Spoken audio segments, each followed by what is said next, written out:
Hey guys! I thought I'd make one last video for this year, a review of most of my works from 2021. I went through what I still have left of them and did a bit of organizing, and I thought it might be fun to film while doing that. I want to start by saying thank you very much to each and every one of you for following my journey with paper quilling. It really means a lot to me. Thank you for watching my videos, for your likes and beautiful encouraging comments. I love to read them.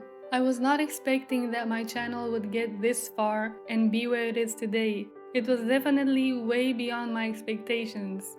My hope was to get to 10,000 by the end of the year, but you guys exceeded all my expectations. So thank you for choosing to subscribe to my channel and to join me in my journey of learning more about this beautiful art. I also want to say a very big thank you to my supporters on Patreon. Please know that it means a lot to me. I really appreciate your support.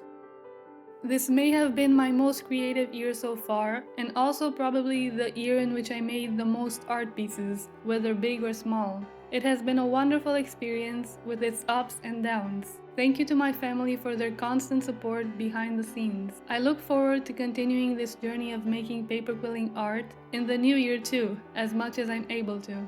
And I also look forward to interacting with you guys in the comments and on my Instagram page with those of you who follow me there. I want to say one last thing. Do not give up if you ever find that you've tried to do quilling and it doesn't turn out how you wanted it to from the first try. Please know that at times it may take a little time and practice. That has been my experience too. So, thank you very much again, and I wish you all a happy new year. See you then!